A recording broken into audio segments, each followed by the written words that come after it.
welcome to another edition of ManClub. Today we're going to take an easy project on and install the Ambient light kit in our 8th generation Accord. Basically it puts a small bit of a blue ambient light in the footwells, which is controllable by a switch that goes next to the VSA switch and is on when the headlights or the parking lights are on. Shouldn't be too bad of a job as far as difficulty, but I think it's just going to be a little tedious because it looks like we have to take a lot of the pieces apart to get to everything. So with that being said, let's get started. The tools we're going to need for today's job is a drill. We're going to need 3 drill bits, and if you have metric, it's 3mm, 5mm, and 10. Unfortunately, I didn't. So for the 3, I use 7/64. For the 5, I use 3/16, and then for the 10, I use 3/8. Cutting a box cutter, a ratchet with a 10mm or a wrench. We're going to disconnect the battery, some tape, and I got a old hanger, and just a variety of screwdrivers and a pair of dikes to trim up the wire ties. As per usual, we're messing with something electronic, so we're going to disconnect our negative battery side here, and that's a 10mm. Okay, after we have the battery disconnected, we're going to pull off this main panel right here, and I think we could probably just start here at the bottom, and they're all just clipped in, so we'll start popping them and working our way around. After you pop the clips out, it was pretty easy to do. Then we just got to disconnect this electrical here, and that part is completely removed. And then if you have a V6 model, you have to look underneath here. There's another plate here with 3 more pop pins, so I'll just pop these out and take this out. Okay, this again is for V6 only. If you come over to the passenger side, look underneath the glove box. If you have a V6 or you've added this, there's this piece here, and again it's just clipped in. It pops right out. Alright, next thing we need to do is open up the glove box, empty the contents out, get all your maps and insurance and rolling papers out of there. We're going to take this out. Wow, man! Well, underneath the glove box, I don't know if you can really see it, there's one there, and there's one on the other side. Those are the 2 screws we'll have to get off to pull the glove box out. Yep, once you got it emptied out, you come over here on this side and you just push that forward and get it out of the way. Then you just pinch these 2 guys in.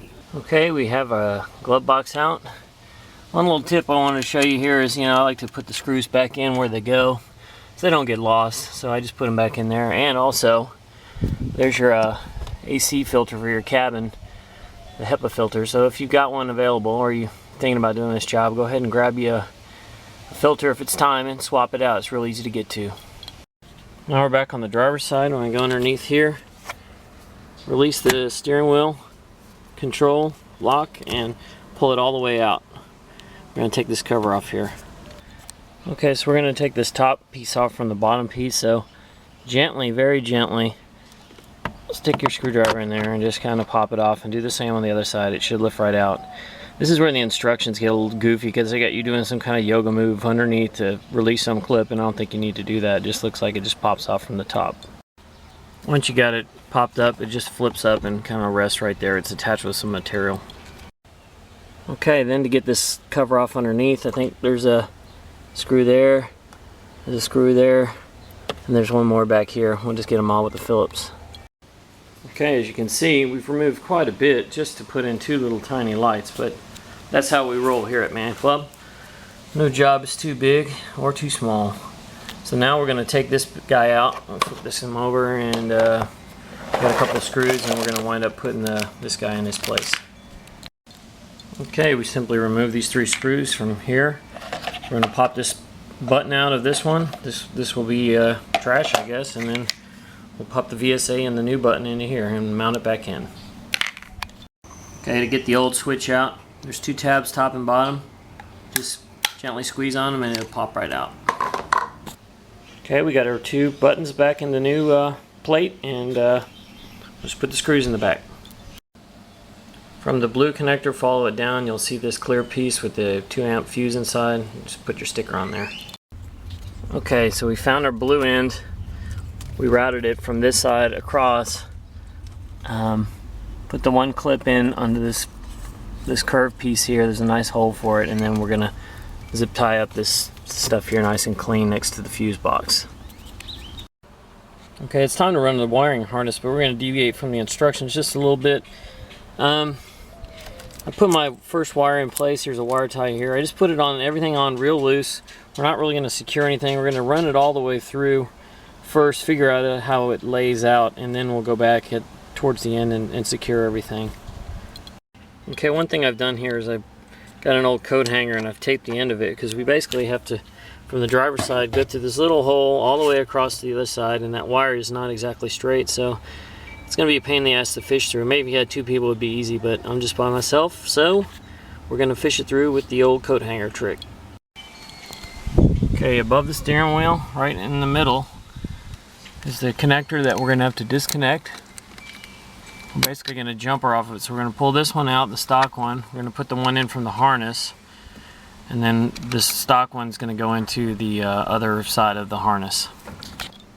Now that we have our wiring more or less in place, we've got to do a little bit of drilling here. So on this piece here, if you look at it pretty closely, there's two little plus signs there. I'm not sure you can see them or not, but I'm holding the light, but I see them there. So they need both a 3mm pilot, and then the one on the left by all the tall grooves ends up with a 10mm, and the one on the right ends up with a 5mm. Now I only have standard, so I'll throw up some graphics there to show you the conversions that I used. Okay, after we drilled our holes, we try to clean them up just a little bit, but they're going to get covered. You can see on the left side we had to cut off half of that little tab in the hole that already existed there, right here. So you can see we had to cut off a little bit of that, so we're going to route our connector through here, and then we're going to screw, we'll put a screw through here and hold the thing in place. I'll show you what it looks like in just a sec.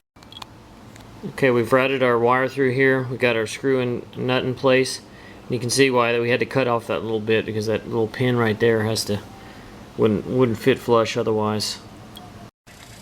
Continuing on with the passenger side, if you come down here, you'll see where the plus marks are they wanted us to drill, but in reading some of the guys on the forum on da.net, this isn't really exactly centered. It's not the best place for it.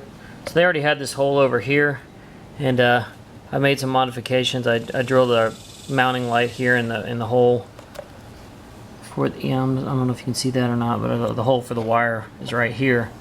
So I'm going to try to center it up. We'll see how it comes out in the end. Yeah, I think that moving placed it a little better. You can see it right here. The original place that they had it was over here.